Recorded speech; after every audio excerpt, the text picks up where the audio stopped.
दोस्तों, राजा विक्रमादित्य अक्सर रात में वेश बदलकर अपनी प्रजा के हालात जानने निकला करते थे। वह अपने सच्चे प्रेम से भरे दिल के साथ सड़कों पर घूमा करते थे। एक रात जब वह अमृतबेला में घूम रहे थे, शहर के चक्कर लगा रहे थे, उन्होंने देखा कि एक भुतवाल लकड़हारा एक पेड़ पर चढ़ रहा है। उसकी आंखों में जीवन की आशा है और मेहनत की चमक। लेकिन तभी अचानक एक भयंकर भालू उस पेड़ पर चढ़ने लगा।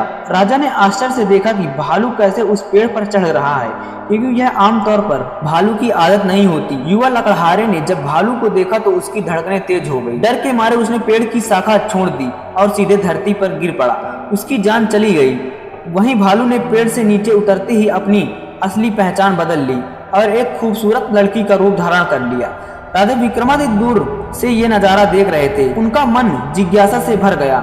वह सोचने लगे, यह लड़की अब क्या करेगी। कुछ ही समय बाद राजा के दो सैनिक जो रात की गश्त पर थे वहां पहुंचे और संयोगवश वे असली भाई थे। छोटे भाई की नजर जब उस खूबसूरत लड़की पर पड़ी तो उसने बड़े भाई से कहा, भाई देखो कितनी सुंदर लड़की बैठी हुई है, मुझे तो शादी करनी है। बड़े भाई ने कहा, नहीं, जब तक मैं हूं तुम उससे शादी नहीं कर सकते, मुझे पहले उसका हाथ मांगना चाहिए। छोटे भाई ने तुरंत विरोध किया, मैंने उसे पहले देखा है, इसलिए मैं उससे शादी करूंगा। दोनों भाइयों के बीच बहस बढ़ गई। अंततः बड़े भाई ने सुझाव दिया, हम क्यों ना उससे पूछें, जो भी उसे पसंद आएगा वह उससे शादी करे लेगा।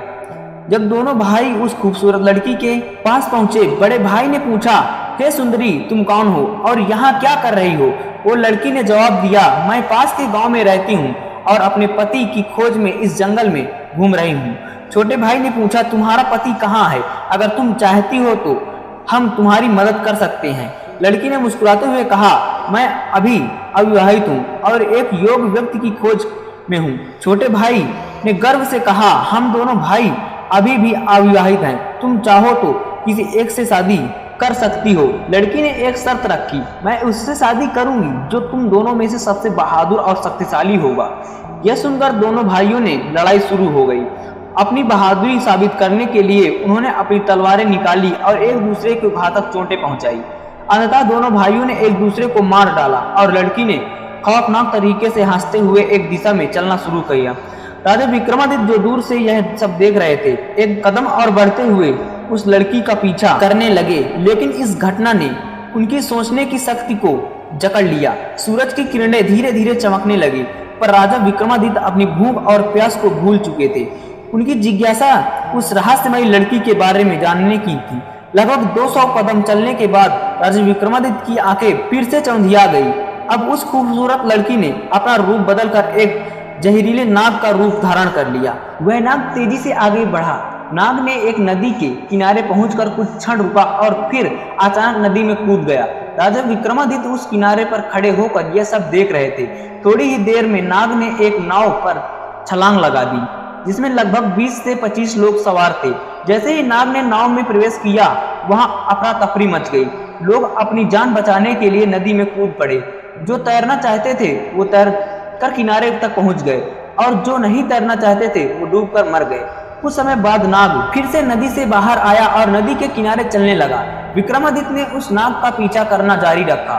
कुछ दूर जाने के बाद राजा विक्रमादित्य ने फिर से देखा कि वह नाग एक वृद्ध ब्राह्मण के रूप में बदल गया है। राजा ने सोचा, अब यह सही समय है इस रहस्यमय प्राणी से जानकारी प्राप्त करने का।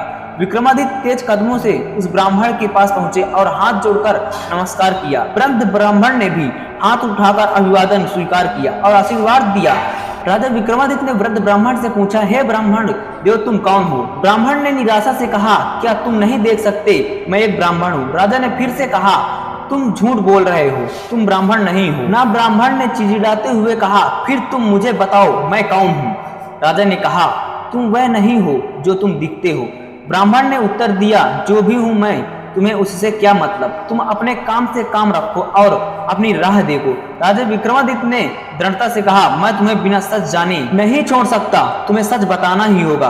ब्राह्मण ने फिर से कहा, मैंने तुमसे कहा ना कि मैं एक ब्राह्मण हूँ। राजा ने कहा, तुम मुझसे झूठ नहीं बोल सकते, मैंने तुम्हें तब तक से देख रहा हूँ जब तुमने लकड़हारे को मार डाला था। फिर तुमने एक सुंदर लड़की का रूप धारण किया और उन दोनों सैनिकों को एक दूसरे को मारने पर मजबूर किया। फिर तुम जहरीले नाग में बदल गए और नदी में कूद पड़े।